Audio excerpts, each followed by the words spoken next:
طلاق دے دی۔ میں اپنی جگہ ہکا بکا کھڑی رہ گئی تھی اور واجد کو اس وقت بھی بالکل اندازہ نہیں ہوا تھا کہ وہ مجھ پر کیسی قیامت ڈھا گئے ہیں۔ ہمیشہ کی طرح ہی کچھ ہی گھنٹوں میں ان کا غصہ بالکل ٹھنڈا ہو گیا تو انہیں احساس ہوا کہ وہ ہم دونوں کے ساتھ کیسا ظلم کر چکے ہیں۔ وہ میرے قدموں میں بیٹھ کر زور زور سے رونے لگے اور یہی کہتے رہے کہ انہوں نے جو کچھ کہا وہ غصے میں کہا تھا اور اس کا کوئی مطلب نہیں تھا۔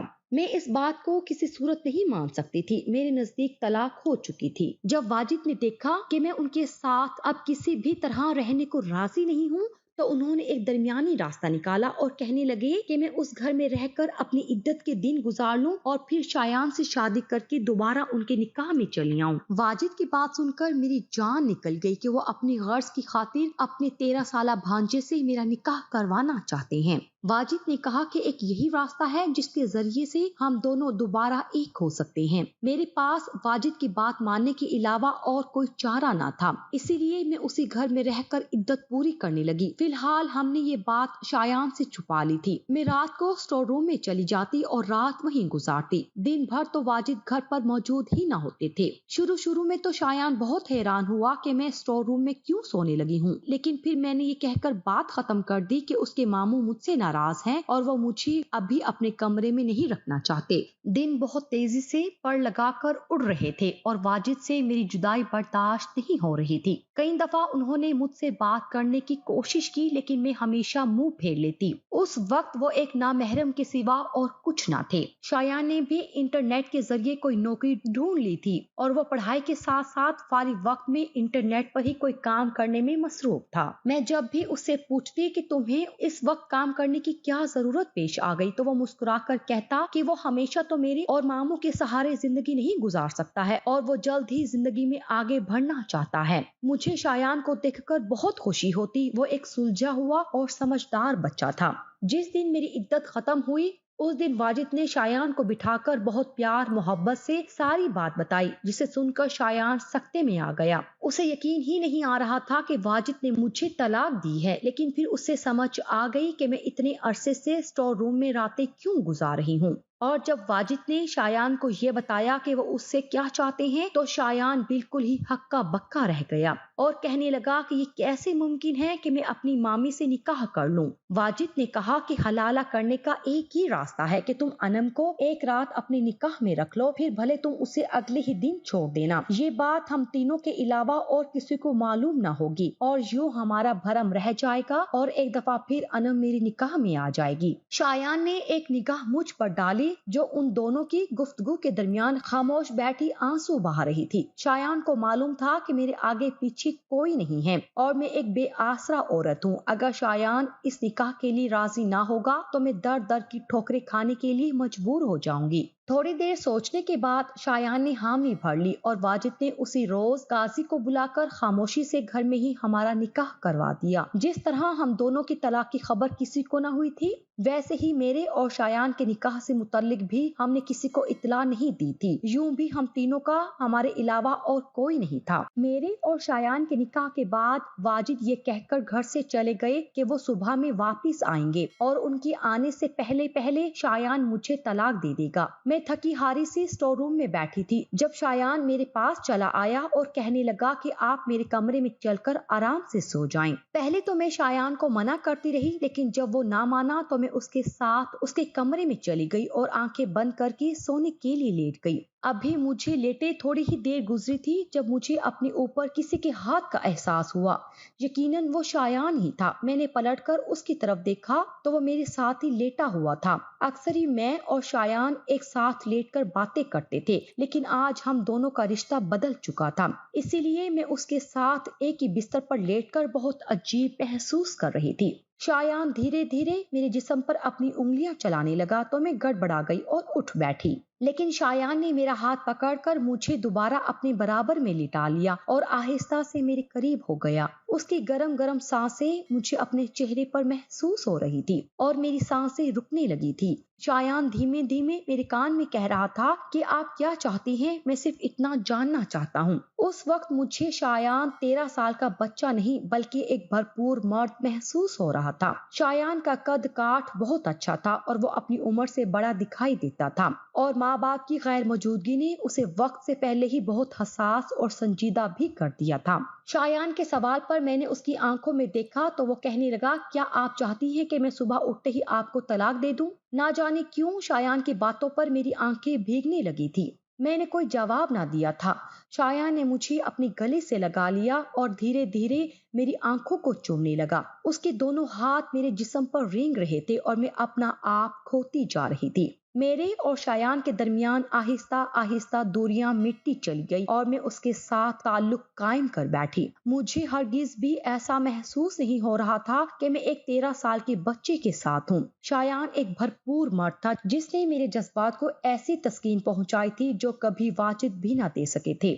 واجد عمر میں مجھ سے بہت زیادہ بڑے تھے، اسی لیے شاید ان کے ساتھ تعلق قائم کر کے مجھے ایسی خوشی محسوس نہ ہوئی تھی جیسی آج کی رات شایان کے ساتھ ہوئی تھی۔ جیسے ہی صبح سورج کی روشنی پھیلی تو میں شایان سے نظر چرا کر اس کے کمرے سے نکلنے لگی۔ شایان نے میرا ہاتھ پکڑ کر مجھے روک لیا اور کہنے لگا کہ اس نے میرا ہاتھ چھوڑنے کے لیے نہیں تھاما ہے، بلکہ وہ زندگی بھر میرا ساتھ نبھانا چاہتا ہے۔ شایان کی بات نے مجھے چونکا کر رکھ دیا تھا۔ وہ کہہ رہا تھا کہ وہ واجد کی طرح خود غرض نہیں ہے اور میرے جذبات کا تماشا نہیں لگانا چاہتا۔ شایان کہہ رہا تھا کہ جس طرح واجد نے غصے میں مجھے طلاق دی ہے، وہ دوبارہ بھی یہی سب کچھ کر سکتے ہیں کیونکہ ان کا اپنے غصے پر کوئی قابو نہیں ہے۔ دراصل وہ ایک ذہنی مریض ہیں۔ شایان کہنے لگا کہ وہ میرا ساتھ پا کر بہت خوش ہے اور میں اسے ہر لحاظ سے بہت اچھی لگتی ہوں، اسی لیے وہ مجھے چھوڑنا نہیں چاہتا ہے۔ اپنی بات پوری کر کے وہ میری آنکھوں میں جھانکنے لگا۔ اسے میرے جواب کا انتظار تھا۔ اس سے پہلے کہ میں اسے کوئی جواب دیتی، واجد گھر واپس لوٹ آئے تھے اور آتے ہی انہوں نے ہم دونوں کو ایک ساتھ دیکھ کر پہلا سوال یہی کیا تھا کہ شایان نے مجھے طلاق دے دی ہے کیا؟ میں نے واجد کی طرف ایک سرد نگاہ ڈالی اور واجد سے کہا کہ میں شایان سے طلاق نہیں لے سکتی۔ میں اور شایان ایک ازدواجی زندگی گزارنا چاہتے ہیں اور ہم دونوں نے کل رات ایک دوسرے کو مکمل کر دیا ہے اور ہم ایک ساتھ بہت خوش ہیں۔ میری بات سن کر واجد شایان کی طرف بڑھے۔ اس سے پہلے کہ وہ شایان کو مارتے، میں نے انہیں صاف صاف کہہ دیا کہ میں پولیس میں ان کے خلاف کارروائی کروں گی۔ شایان کے ساتھ نے مجھے مضبوط بنا دیا تھا، بھلے ہی وہ 13 سال کا تھا لیکن اب وہ میرا شوہر تھا۔ میں نے واجد کو آئینہ دکھا دیا اور شایان کے ساتھ اس گھر کو چھوڑ دیا۔ واجد نے ہم دونوں کو بہت برا بھلا کہا اور بہت ہنگامہ کیا۔ وہ مجھے ہماری محبت یاد دلانے لگے لیکن اب میرے دل میں ان کے لیے کوئی جذبات نہ تھے۔ ہم دونوں وہاں سے نکل گئے۔ واجد اکیلے رہ گئے تھے اور کچھ عرصے بعد ہمیں خبر ملی کہ واجد نے اپنے دفتر میں کسی آدمی کا غصے میں قتل کر دیا ہے اور اب وہ جیل کی سلاخوں کے پیچھے ہے۔ اپنے ماں باپ کی مرضی کے خلاف جا کر میں نے جو قدم اٹھایا تھا اس کی سزا مجھے مل گئی تھی۔ اب آنے والی زندگی مجھے شایان کے ساتھ گزارنی تھی۔